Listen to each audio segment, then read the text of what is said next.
Welcome everyone to our City Council meeting tonight. Tonight's invocation will be given by Pastor Alex Brumley from the Refinery Church, followed by the Pledge of Allegiance. Please stand.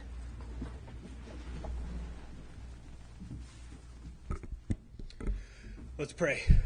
Father God, we thank you for this opportunity, Lord, to come tonight and gather as a community, God, and steward our great community well. We pray for these city leaders, Lord. May you lead them and guide them. We thank you for the citizens here tonight, God, to invest and pour into their community, Lord. And we just thank you for tonight. And, Lord, we echo what your word says, that in our word and in our deed, we give you all the glory. So we just ask for your presence and your peace and your guidance tonight. And we give you all glory, honor, and praise. In your name, amen. Amen. I pledge allegiance to the flag of the United States of America and to the republic for which it stands, one nation, under God, indivisible, with liberty and justice for all. Thank you, Alex. I'd like to call this meeting to order. Abby, can you please take roll call? Councilmember Stoller? Present. Councilmember Purcell Jr.? Here. Councilmember North? Councilmember Smith? Here. Mayor Palomar?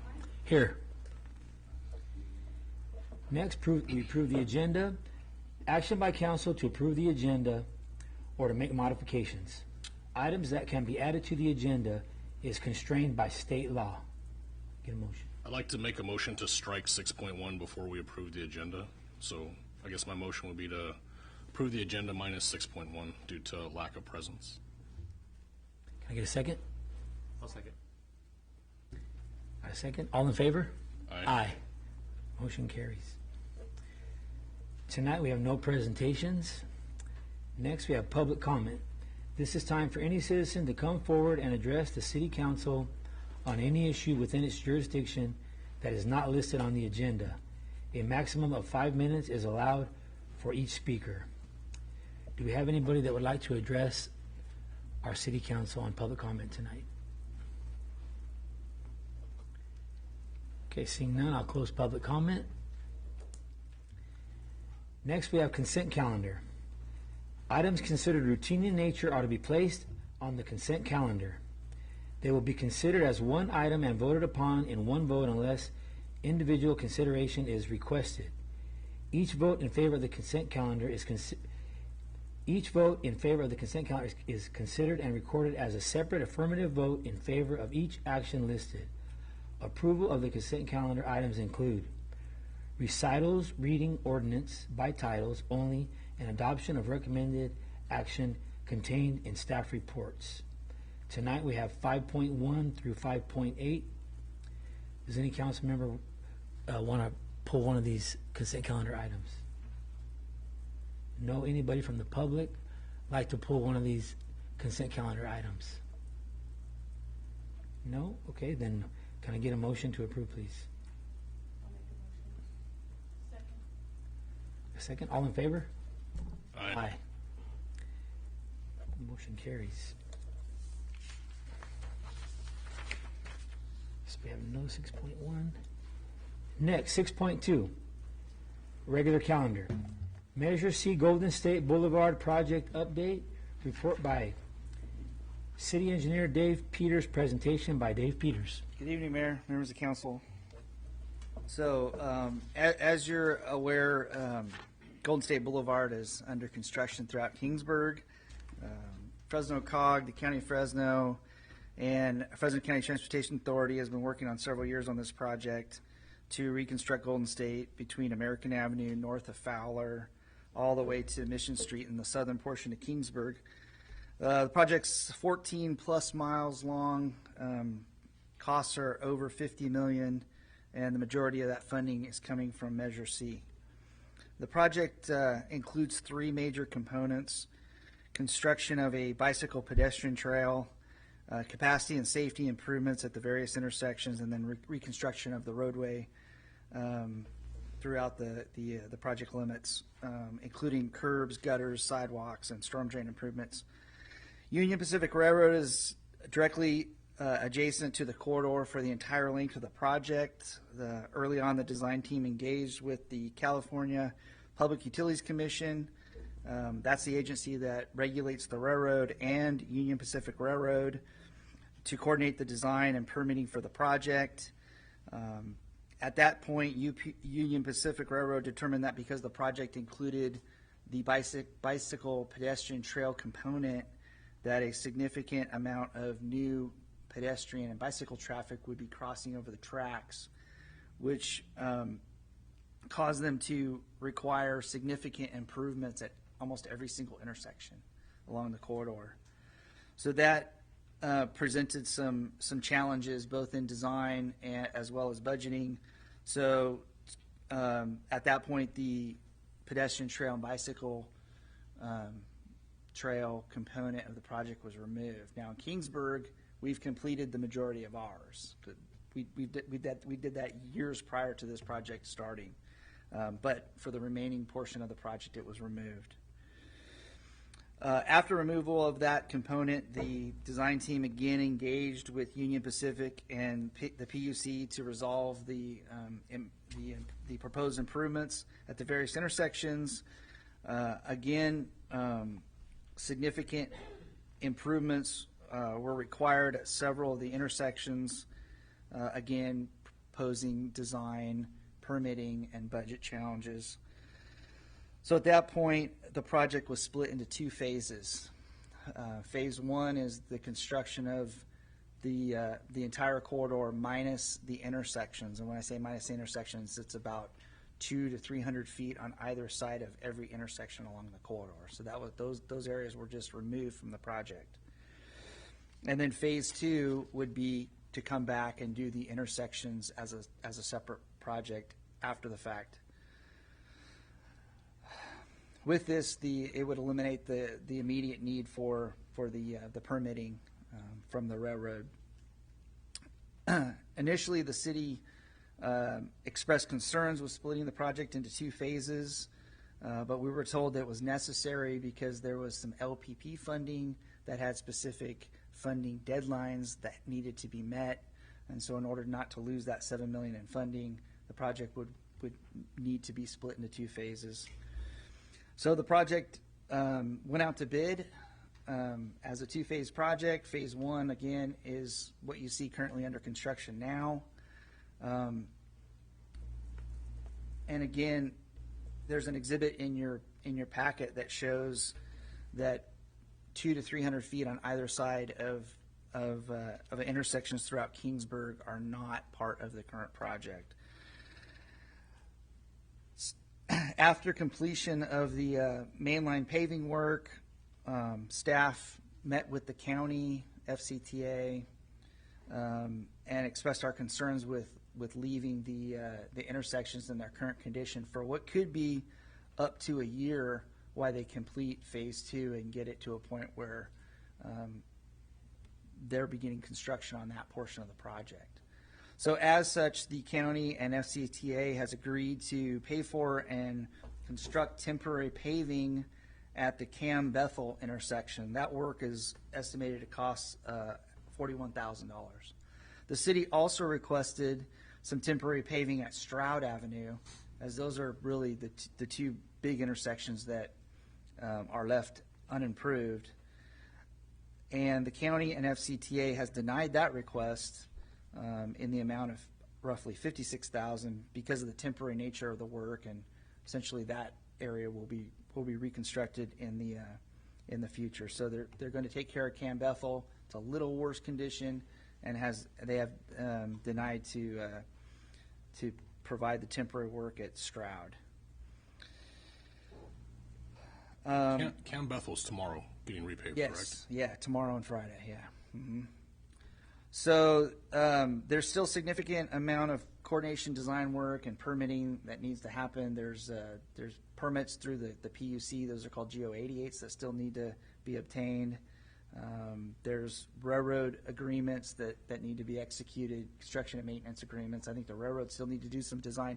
So there's significant amount of work. That's why we're estimating it could be up to a year from now when they're actually in a position to come back and do the intersection work. So really the intent of tonight is just to kind of give you some background for both the council and the public in terms of what's being constructed, what's not being constructed, and why. And with that, I'd be happy to answer any questions. I have a couple about those intersections. So you said it's a year out. It But could be, it's- yeah. I mean, it's a year out until they go to bid for phase 2, correct? The way I posed it is I said, is it reasonable to assume that it will be at least a year before we're back out in the field constructing phase 2? And the answer that I received from the design team was yes. And So, they might be out to bid a little sooner than that, but I mean, it's just a guess at this point because they're still actively coordinating with the railroad and the PUC. And I think that's probably, my limited education on this. The aspect of the PUC and Union Pacific makes me nervous about it actually happening in a year, because those agreements are still not in place, right? Yeah, I don't think it'd be any more than a year. It could be more, but I don't think it would be any less than a year before they're out there. I think it could be more. Is this also dependent on Measure C monies for phase 2? Yes, Measure C money is funding the majority of phase 2, yeah. So if Measure C doesn't come through again, where are we at? Well, I think this is money that's been set aside from the current Measure C cycle, so I think the money's there. It's just a matter of getting the permits and the approvals so they can move forward. This is really helpful because there's been public conversation about those intersections. Yeah. So thank you for this because it gives us a base of knowledge that we can speak to them about that. Yeah. And then one of the things that stood out to me is how quickly government works because it said it started in 2009. Mm-hmm. We're now Yeah. we're doing construction. Yeah. And go back to the funding too. The initial funding for phase 2 is there. I think the unknown would be how much the improvements at all these various intersections are going to cost, and is that over our budget? And if it is over the budget, where does that extra money come from? I can't answer those questions. And who determines, I know it'll go out to bid, so that'll be determined based on the JOC or whoever we use to do it, but who determines how much of that Measure C money will be allocated towards, let's just specifically stick with Stroud, so I think that's going to be kind of a monster intersection.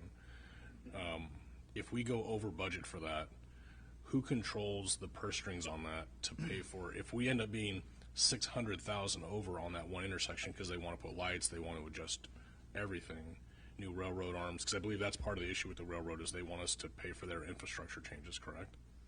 Yeah, at that particular location, we're moving a crossing. So we're realigning Stroud so it lines up opposite of the K Corporate Center intersection and it'll be signalized. So all of that work, it makes sense. So if we go over budget, Yeah. will Measure C pay for that? I believe they have told us that they are going to endeavor to get the money together, although we did just sign an amendment to our original MOU, which I think was signed in 2013, that said overages are the responsibilities of the cities. That makes So me nervous I about think it. they could come back and tell us that we need to make up some of the funding shortfall, but in preliminary discussions about the funding, because we've asked these same questions, they've told us that they believe there's enough to get it over the finish line, so. Okay. Yeah. Thanks, Steve.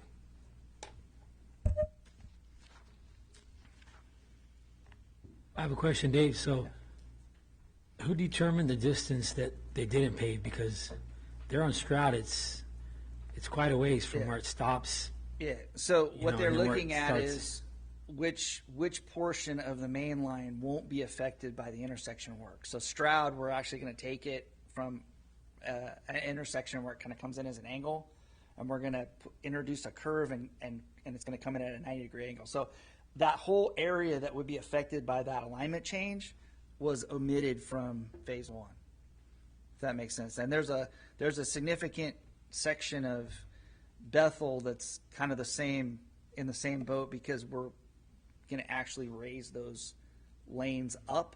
So we need to go back several hundred feet from the intersection, remove those lanes entirely, and then bring in fill and bring the lanes up. So they're just trying to look at, they don't want to pave something that they then have to go and tear out. Tear out, I see. And Okay. that's what the temporary paving that we requested is, hey, we understand that approach, but a year is a long time, or a year plus a long time to have that really rough intersection when we have such a nice road everywhere else, and so that's why, yeah. So we have resolution, it sounds like, for temporary paving on Camp Bethel. Correct.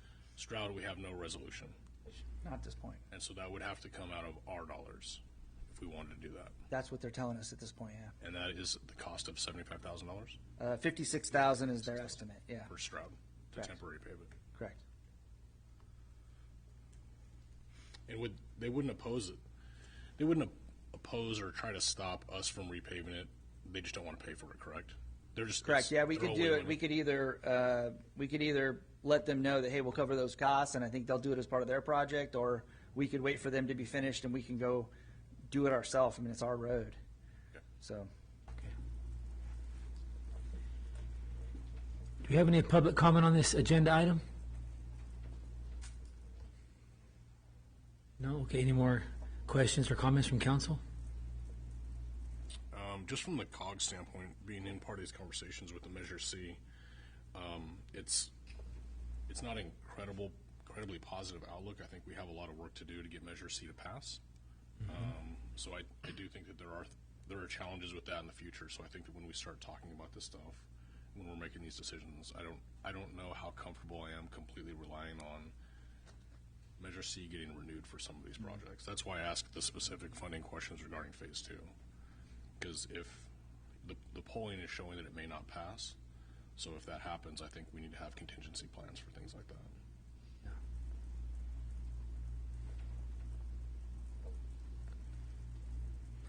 Thank you, Dave. I'm gonna stay here because Yeah, I'm that's next. right, yeah. Okay. Moving on, 6.3. City Engineer Progress Report. Report by Dave Peters. All right, Thank you, thank Dave. you again. In your packet, we've included a progress report of projects that we're currently working on. Some are finishing up, some are starting, but I'll just kind of hit the highlights. And if you want to stop me and ask questions, feel free. We just finished our downtown parking lot projects. That's the one right behind City Hall here, our senior center lot, and the one behind the library. We've been waiting for a light to get installed. Just got installed last week, so you'll see that on your agenda soon for acceptance. The 18th and 12th Avenue sidewalk projects, as well as our Madison Avenue Street project from Stroud to Cam, those are just awaiting final FHWA approval because they're federally funded projects. The right-of-way's all been cleared. It's been approved locally. We're just waiting for FHWA approval out of Sacramento, and then we'll put those out to bid. So the intent is to get those constructed before the rains come. We're just finishing up our streets project for this summer. Our local streets project, and you probably have noticed 10th, 18th, and 22nd are all completed. Just received some fresh new striping. We had a meeting yesterday with the Community Services Commission Subcommittee on Parks regarding our Laurel Street Dog Park. We ironed out some of the last design details, and next week we're going to present the final concept plan to the Community Services Commission, and I'm sure you guys will see it soon as well.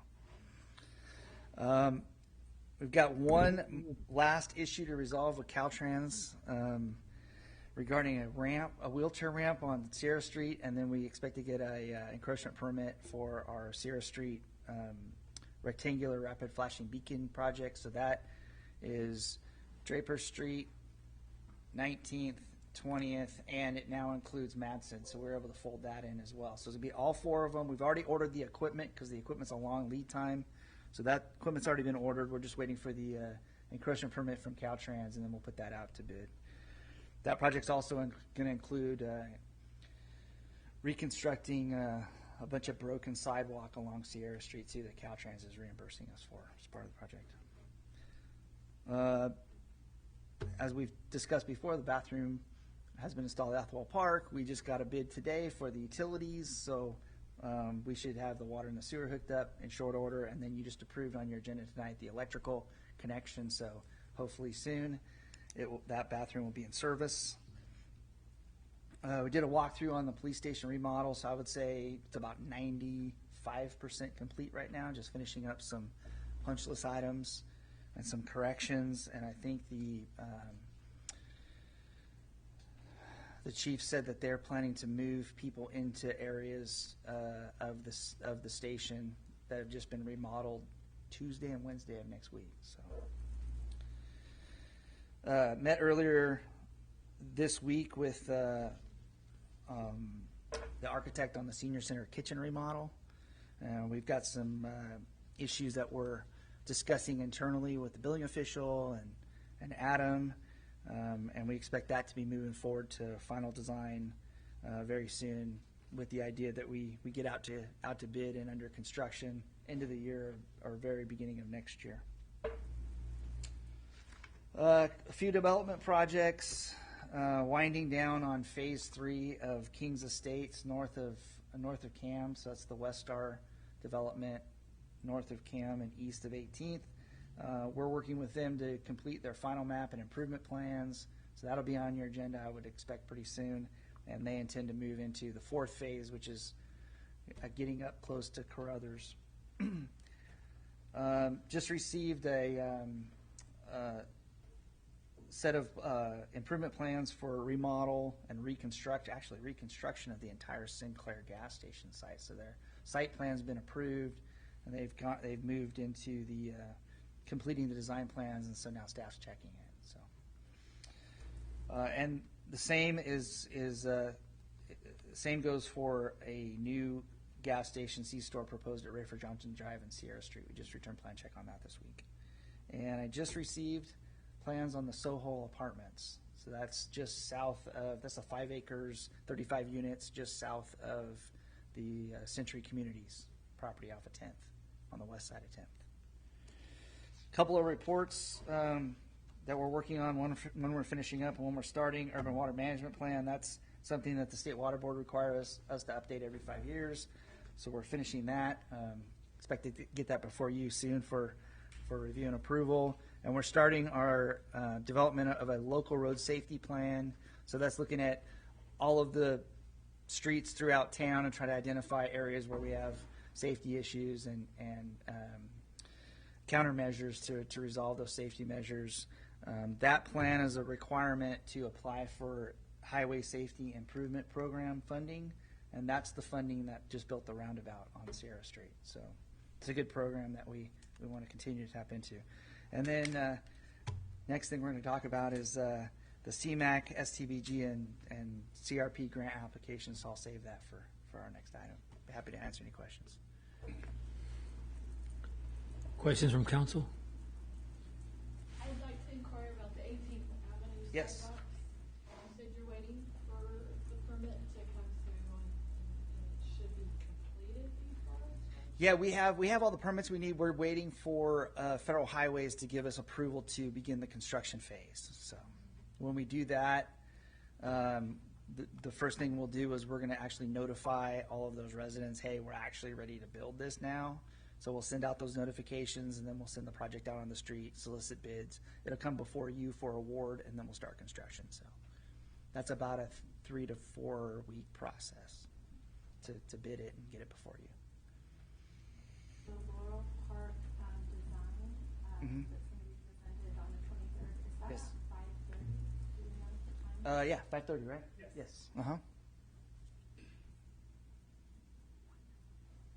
Mr. Peters, the street safety program, when they evaluate those intersections, do Yeah. they look at traffic and they look at lighting, they look at all Look the at safety parameters? anything that what they do is they identify where the accidents are occurring, what type of accidents they are, what's causing them, whether it's lighting or the intersection configuration, intersection control, sight distance, anything like that, and then it will identify what the issues are, and then identify a countermeasure, an improvement project to fix that issue. So, I think what they really want you to do is, instead of just, oh, here's a grant application due next week, throw some project at it, you've actually thought, hey, what are our problems? What are the solutions to those problems? You rank them. So this plan will come before you. We have to have public hearings on it. We present, where the accidents are occurring, what kind of projects could resolve those accidents. The projects get ranked, and then basically utilize that for going after your grants. So. I have a question, Dave, on development projects. On the Sinclair Yep. site plan, is he going to include where the public sub-storage used to be and Yeah, there's a new big building that goes up there. So essentially, the entire site's getting like erased and rebuilt. So yeah, there's a new big building that's kind of up in the northeast corner of that parcel where that building was. Yeah, their building kind of abuts the car wash, and then Right. the rest of the site. Excuse me. The rest of the site is pumps, and I think they have EV chargers and stuff in there too. So. are they okay? And then the Grace Church, it says here streetlights. Yeah, so when they originally, when they did the project originally, they had some difficulties fulfilling a couple of the conditions of approval, and so they asked the council for a deferment. It was granted, so they're actually going back now and completing those conditions. One of the conditions is installing streetlights on Gilroy and 18th, so along their frontage that they developed. So there'll be, I want to say 6 new streetlights or 6 or 7 new streetlights that will be installed along the perimeter of their frontage. And then they're going to construct the sidewalks from their driveway off of 18th all the way up to the bridge. Okay. So there's a new sidewalk that'll connect to the sidewalk that's on the bridge. So it's just completing those conditions of approval from years ago. Do you have any questions from citizens here in the chamber? No? Any more comments or questions from council? It's a lot. It's Yeah. a lot, Dave. Thank you. Yeah, thank you, Dave. You do a lot, and squeezing in the crossing at Sierra and Madsen's a big deal. Oh, yeah. That's I think that's a real need, so I'm thankful for that. Thank you.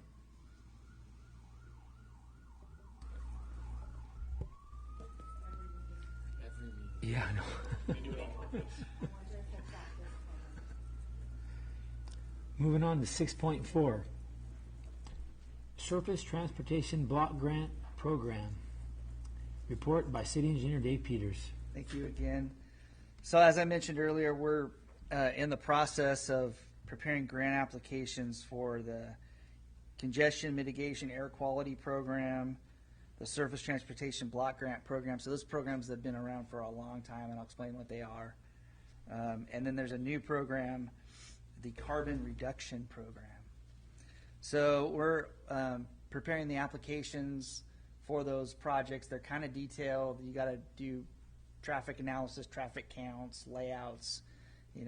To give yourself a good chance of getting the project, you got to do a pretty thorough job. So instead of running out there and then telling you about it later, we thought we would, kind of present the projects that we're targeting to get some preliminary feedback. So if there's a project that you really don't want us to pursue, we can shift gears and concentrate on other projects. Or if there's a project that's not on here that you'd really like to see us go after, we can target that as well. So I'll just go down each program, and if you guys want me to go program by program, I can do that.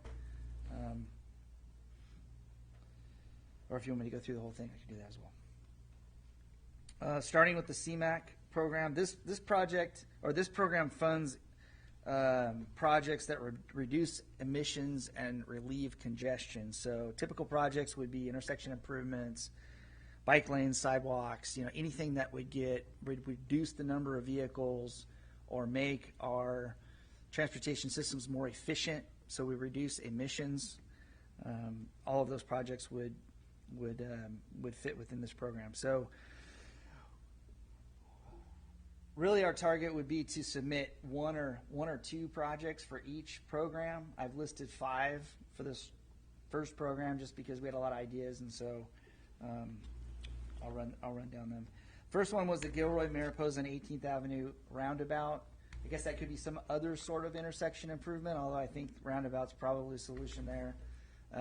We've gotten pretty consistent feedback from the public that there needs to be some improvements there. I think there is some good congestion, especially in the morning, during the morning peak when school's in session. So we really won't know exactly how all these projects rate versus the scoring metrics until we get in and do counts and do the analysis and really get the application partially filled out. But just intuitively, that seems like one that would probably score well within the program. The next two, I think we would probably package up as one project, but it's the 18th, 19th alley and 19th, 20th alley between Sierra and Mariposa. So we're currently working on the 20th, 21st alley between Sierra and Mariposa. That was a project we got through the CMAQ program last time. So essentially it's repaving alleys that don't have permanent paving in them, so that so those qualify under the air quality emission reduction part of the program. Another project would be the 201 and 18th Avenue intersection improvements. So again, we do get congestion there in the morning. We think we can come up with some ways to improve that. One of them would be possibly split phasing. So our challenge there is we don't have a left turn pocket on the south leg. There's really no room to develop a left turn pocket on the south leg. But what we could do is we could look at split phasing. So what you would have is, to explain that, if you start on Sierra Street, the left turns would go first, and then the through movements would go. That'd be the second phase. And then the third phase would be the north leg, left turn and through movements would go while the south stayed stopped. And then the south leg would go, and that through lane would be a protected left and a through. So depending on the number of vehicles and which way they're going, whether they're going straight or turning, split phasing actually can improve your operations. We just won't really know until we do the counts and do the analysis. But if that's something that would, improve operations, move traffic through there quicker, certainly would probably be a benefit for us to do that project, and it would fit within that funding program. And then the last project is Sierra Street, Marion roundabout. I know we do get a lot of congestion here too. That one might be a little bit more difficult just from a right-of-way footprint standpoint, trying to figure out how to fit that in there. But since we were coming up with ideas, we thought we'd put that on there as well. You guys want to talk about that, or you want to move on to the next one? Are you looking for guidance on I'm looking for any feedback that you want to provide me. that if you're looking for two of them, I would say my priorities are going to be Gilroy and Mariposa, because the traffic, especially at drop-offs and pickups for the kids, that's terrible. I do get a lot of complaints about that. Okay. And then also the Sierra and 18th, at least looking at that, I know, everybody thinks that we can just put a magic intersection there, but we just don't have a lot of space. That's why I would just like to see the data to see what possible solutions we could have. And we would look at, we look at different ideas too. A roundabout's been floated there a couple of different times. I think we probably have the footprint to do it, because that whole corner of the park is actually still street right away from when the old diagonal street used to go through the park. So we could shift the circle of the roundabout into that area of park and probably make it work. It's just that's going to be a very expensive project. And so we need to look at one of the metrics that they use to score the projects is cost benefit. So if there's some benefit with an enormous cost, it's not going to score well. So, if we can get almost all of that benefit with a different type of project, like the split phasing project, then we might want to go that route. And I'm happy to come back at next meeting and give you guys an update on how we're doing on all this stuff. When they score that, I think that we're going to have some scoring based on traffic, but at that intersection, how do they track the pedestrian traffic? Because that's a big concern, is the kids getting out at lunch, crossing the intersection real crazy like. Right. Mornings. And when we remove that other crosswalk further up 18th, it's added to that. So I'm just curious, how do they track the pedestrian portion of that?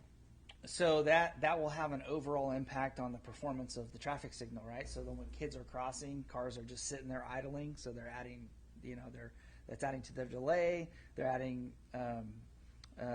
additional emissions into the air. So the more efficient we can make the intersection, then the better the project's going to score. I mean, that's just a simple kind of way to explain it. But so if we can figure out a way, whether it's the PED scramble or something like that, that would actually, hey, let's get those pedestrians through the intersection quicker. Then you can put green time back to the cars, and then they're moving again.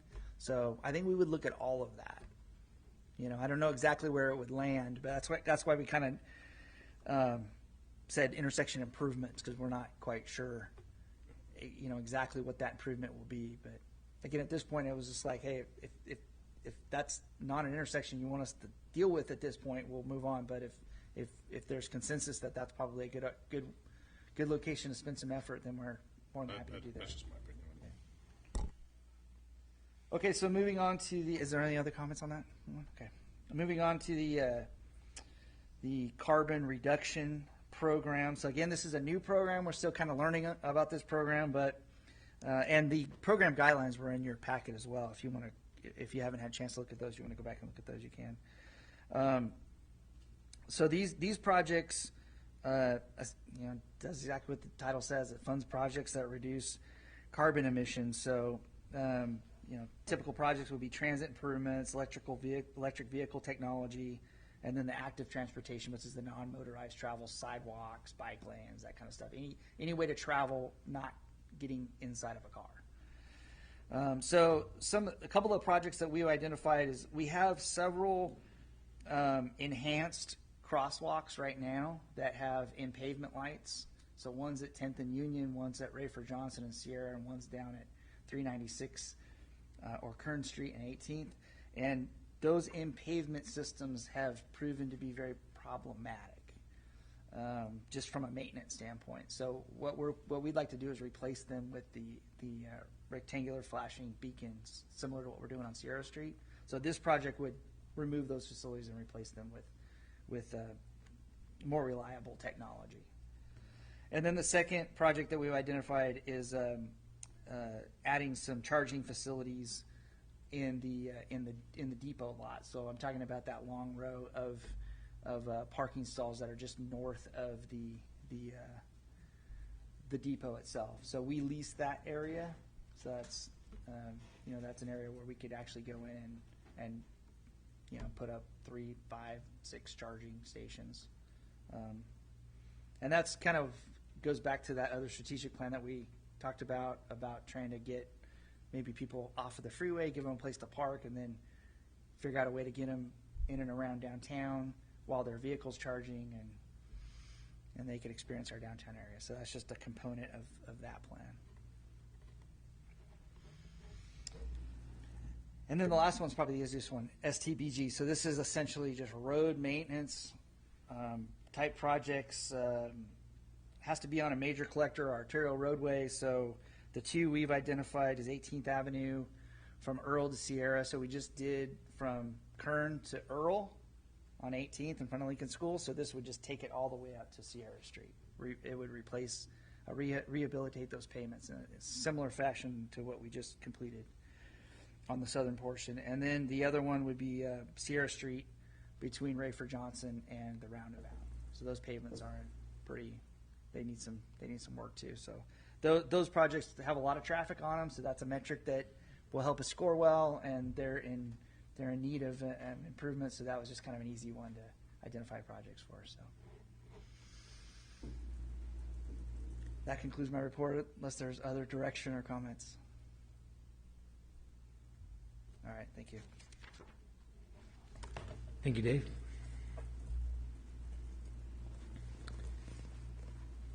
Moving on, 6.5, Water Consumption and Conservation Report. Staff report by Public Works Director Daniel Galvez. Hey, good evening, Mayor and Council. Here today to provide an update on water consumption, also our water conservation efforts, just to kind of talk about some of the changes that we've experienced over the last couple of years. Is it possible to pull up the spreadsheet as well? Oh.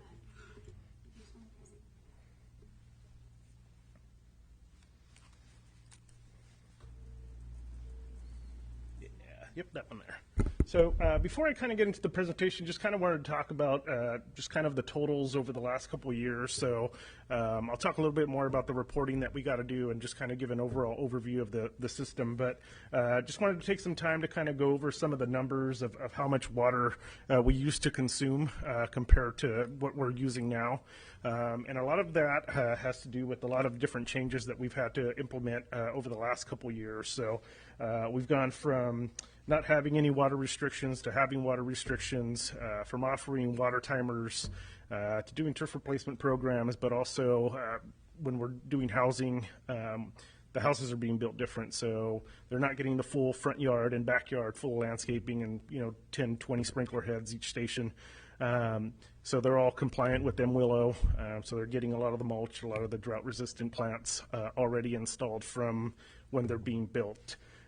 So if you kind of look through the years, some of our heavy usage occurred in 2014 and 2015, and at that time there was very little construction. And as we've kind of gone over the last couple of years, you can kind of notice through the totals that we've definitely had some increases, but we'll also, if you kind of look at it per person, it's actually dropped.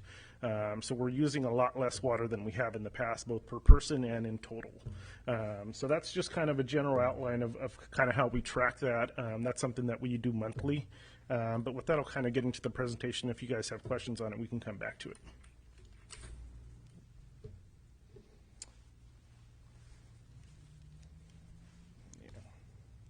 So as we know, the last couple of years, before we got these spring rains, the kind of key word has been drought. Both the city of Kingsburg and the state of California was both in extreme and exceptional drought. There was a lot of questions of, hey, do we have enough water? Are we having water issues? And we had spring rain, and no longer that designation has been removed for the majority of the state, but that hasn't stopped our conservations. We're still enforcing our water ordinances and water restrictions in terms of watering. So as we've kind of got into the summer, that designation doesn't exist, but we are still looking to promote conservation of water. So just to kind of give a little background on our water system, we do have 7 active water sites. The system is controlled through a SCADA system along with our water operator. So the SCADA system, it's just basically a program that allows us to control, monitor, and also report from the information that we get from the wells. I'm able actually to turn on and turn off wells from my iPad, as well as my water operators are able to get notified if there's any issues. For example, if there's a fire and we start to have to kick on a well and pressure drops, we do get notified, and we work with them and say, hey, we got to kick on another well. Let's turn this one off from auto so that it's not fluctuating, and let's get another well kicked on so that we're able to kind of maintain pressure. And that can all be done remotely, both from a computer, an iPad, and also be done at the well site. So we do monthly reporting. Over the last year and a half, we've had a lot of different reports have been changed. We're doing monthly drought reports as well as a lot of forecasting for the state now. They're wanting to know what our expected usage is, what our heavy days, what's the maximum day usage, what's the minimum day usage, and they also want some additional information on like the weather, how many people are utilizing water and whether we're having any issues, in addition to a lot more testing and reporting. So in previous years, our water system, we didn't chlorinate. Once DBCP or TCP was discovered, we did have emergency chlorination happening, and then we brought our GAC filtration system in. We are chlorinating throughout the entire system, and that's a requirement from the water board because we're doing that treatment, not only for the treatment, but also because of the size of our system. So one of the other questions that we get a lot is, where does our water come from? All of our water is pumped from the ground. So we do have some retention basins that have water we're getting from the canals. None of that water is directly plumbed into the system, so we're not like putting an input in there, treating that water, and then distributing out that to our water system. So all that water needs to percolate back into the water table, and then we pump that back out, run it through our filtration systems to depending on the well, and also treat it with chlorine. So that's been a very common question that we've gotten as we've kind of heard about water recharge and things like that. They see a couple basins that have water. Like I said, it eventually goes down into your drinking water system, but it's not directly being utilized as drinking water. So we don't treat that water and then put it into the system. Other communities in other locations, like in Southern California, they do use surface water to provide as drinking water, but we don't do that here in Kingsburg. So first couple months, as we look at January to July, we can kind of see the big difference. And even though the numbers don't look that much, we are talking in millions of gallons. So in 2022, 626.39 million gallons compared to the first basic 7 months of this year. We're at 506 million gallons. So it is a huge reduction of water usage. And there is a lot of factors, I mean, weather being a big one. If we kind of look at both January and February when we had a lot of rain, January was a big one. January was a really dry month in 2022. It was actually a lot warmer than it was in 2023. Same thing in the springtime when we got a lot of rain, specifically March. I mean, we reduced that, almost by like 30 million gallons, which is significant. Same thing, happens in April, and then as you kind of kick into May, June, and July, you kind of start seeing an uptick in the usage. But there's also some other factors that kind of play into the usage of the water. Obviously, rain. We've had a relatively cool summer. We haven't had like those 30, 35 days of consistent over 100-degree days, or 15 days of over 110. And then hydrant meters. Hydrant meters are a big consumption users, and a lot of that has to do with a lot of the construction that was happening. In 2023, we have 12. In July, we have 12 outstanding meters. In 2022, we consistently had over 22 hydrant meters out, and those were for Caltrans. Caltrans was using our water when they were redoing the freeway. Construction sites, as they've kind of finished up construction, those have been reduced. So Hash has kind of winded down. They had probably 3 or 4 meters throughout all their subcontractors, and then all the other companies that utilize our system as well have turned in their hydrant meters. Pool permits have also greatly increased. In 2022, we only had 3 permits that were pulled to drain and fill your pool. 2023, because of all the rain, all the nitrates, everything that comes out of your pool, people start to get algae. They have to, acid wash it, clean their pool out. We've had 36 just through July. So it hasn't stopped. We've gotten actually some more here in August. But all of those factors, even considering, how much rain we got, like I said, even utilizing those pool permits, our usage is still down. So there's just different factors that kind of play into the total consumption of it. And then we also have continued our turf replacement program as we kind of went into the first year, into the second year. The first year, we'll talk a little about the program. So we're paying $2 for every square foot of turf that was removed. It required sprinkler heads to get converted to drip or to be capped off. And they also needed to have plants. So you couldn't just pull your grass out and then cap your sprinklers and call it a day. We did want to have some kind of aesthetic on that. And so it's been very fruitful. The process is fairly easy, although with the timing of everything that's kind of gone on with all the rain, we did have quite a bit of delays. So typically the application was received. We did an initial inspection. We'd look at the plan, make sure that it conformed to the guidelines. They'd have 60 days to get the work done, and then we'd come back and re-inspect and then issue payment for them. There was a lot of delays initially at the beginning of fiscal year 2022 with getting sod delivered or artificial turf delivered. So that caused a lot of delays in some of the projects. And then as they kind of pushed those projects off from the winter into the spring, we got a lot of rain. So I do got to give a huge kudos to Dolph Beasley, who's my superintendent, who kind of has been doing most of these inspections. He completed 26 projects in fiscal year 22-23. There was 8 that were sitting on my desk at the end of June, like literally up to that date, and there's a couple more that will finish up this fiscal year. So we are continuing the program on a limited basis. One of the things that we did want to focus on is city properties. So a lot of our properties aren't drought tolerant. So we're asking our residents, hey, conserve water, use less water. Think of trying to install some drought tolerant landscaping. A lot of our landscaping is not that compliant, so we are looking to do that this fiscal year. So there is funds. We're being a little more stringent with the drought turf replacement program for residents. Like I said, we're sticking to a really tight deadline for them to get the projects done, doing a little bit more of the work beforehand before we actually issue a notice to proceed to make sure that they're ready and able to complete that in 60 days. So happy to answer any questions, and yeah, that concludes my presentation. Thank you, Don. Question from council? From the public? I just have one question, Danny. How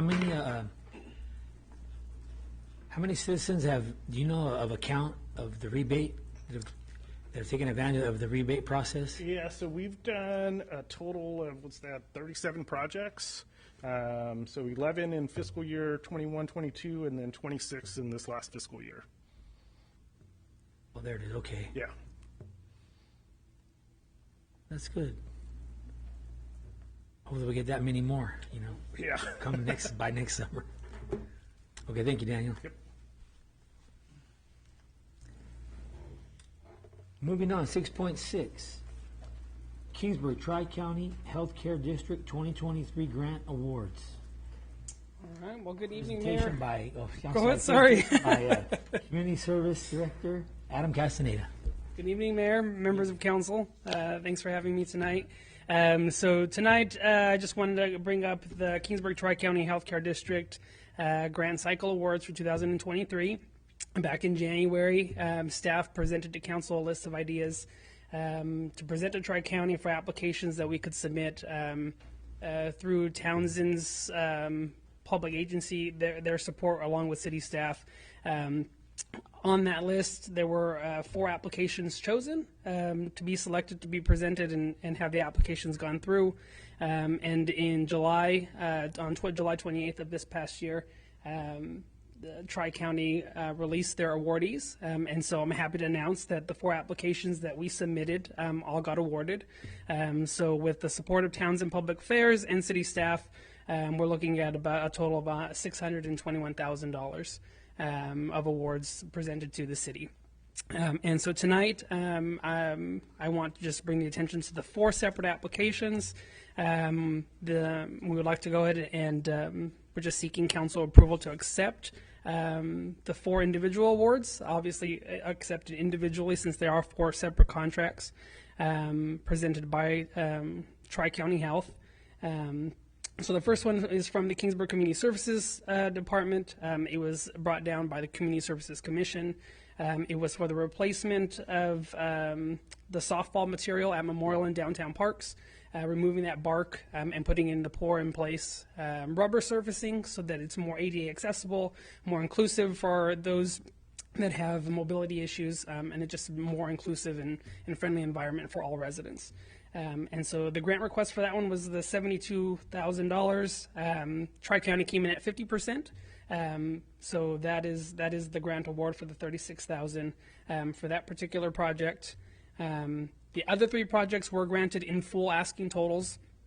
So the next one was from the Kingsburg Police Department for their public safety vehicle and officer first aid kits for the $19,000. And again, that was fully funded at the 100% of asking. And then the last 2 were sponsored by the fire department. The 50% of 6 full-time EMS support staff for the $384,000 to continue that 50-50 support between the city and Tri-County, and then replacement or updating their paramedic EKG and heart monitor equipment at $180,000. So just briefly, a description of all 4 of those projects. And again, staff is just seeking council's approval on each of the individual ones or how you see fit. So with that concludes my report, and I'm happy to answer any questions you have. Questions from council? I have a question. So the one that wasn't in full, is your intent to ask us to match it, or is the intent to only do one? So my intent tonight would be to ask for the matching 50%. I think that was with the understanding of Tri-County that it was request to support or help, and so they decided that they could come up with 50% if the city came up with the additional 50%. Is there a cost share on the EKG $180,000 ticket, or is that fully funded? Fully funded.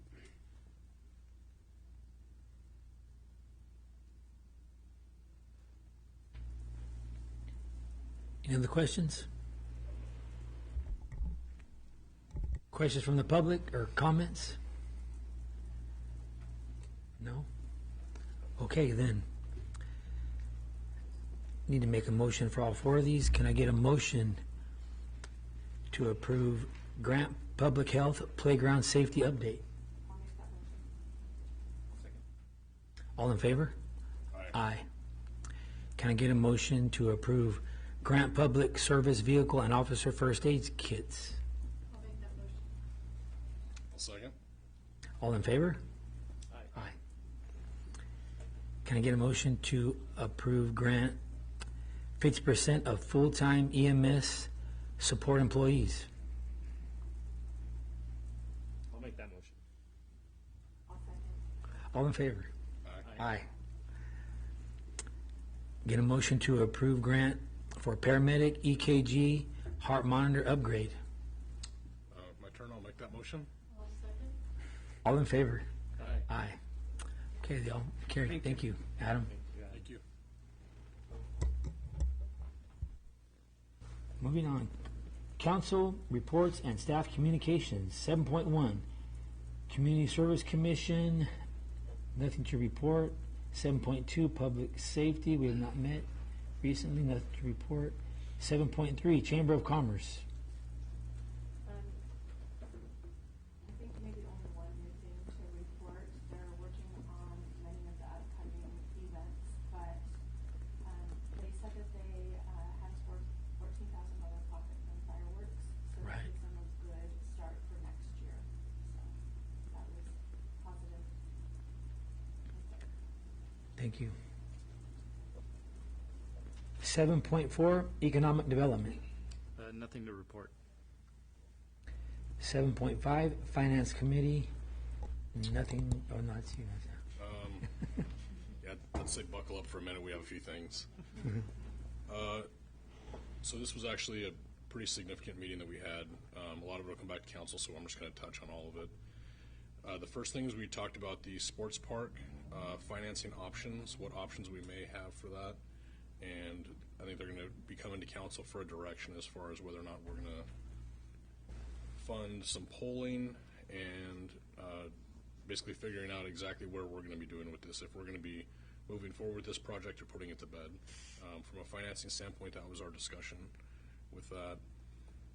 We talked about where the funding would come from for the Memorial Park bathroom renovations. That will be coming to council also with recommendation of where the funding is going to come from that. So those were two positive things. One thing that is not so positive is our city solar project. We were given word that the site logic there's a slight change to their proposal. They're going to have to come back to finance. That promised 1% interest loan is no longer in existence due to some running out of funds by the state. They allocated all of their allotments prior to our approval.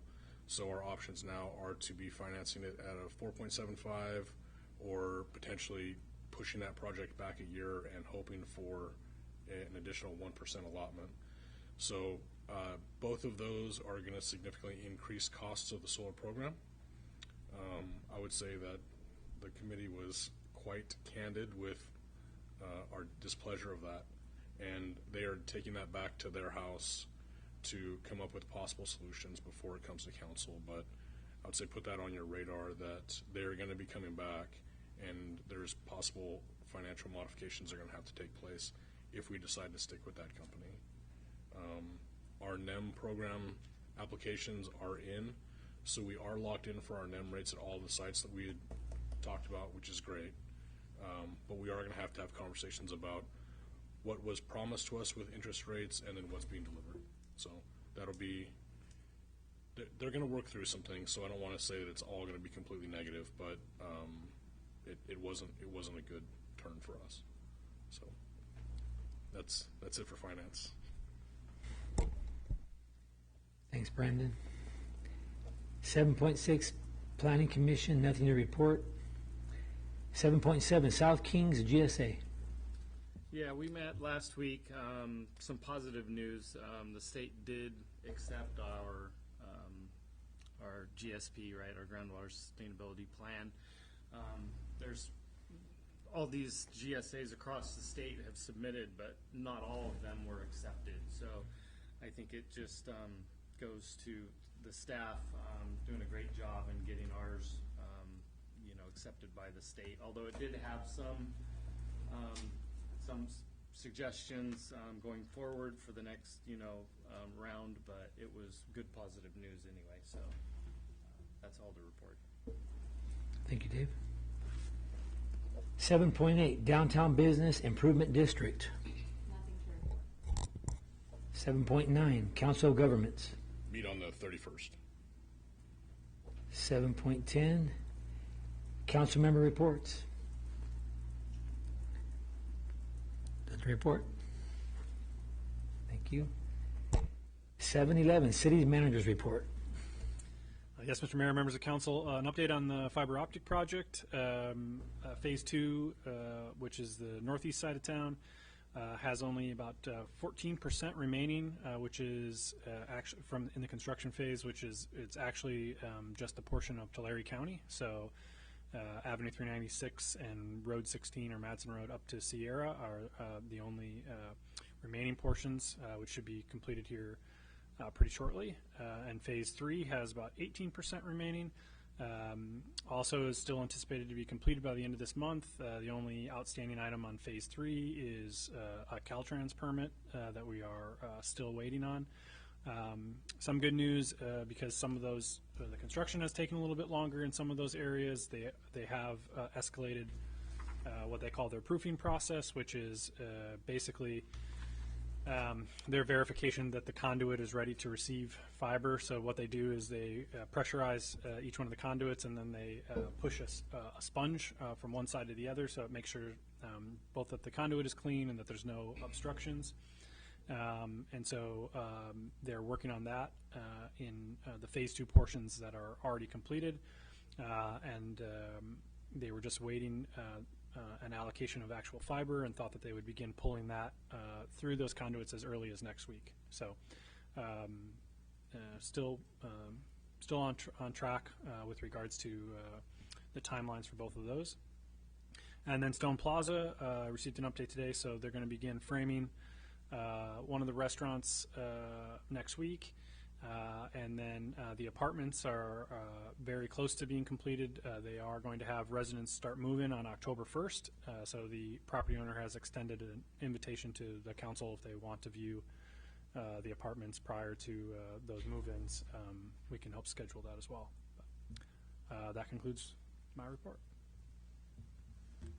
Thank you, Alex. Next future agenda items. We have none. And with that, I will adjourn tonight's City Council meeting. That was pretty quick. Man, that's too bad about,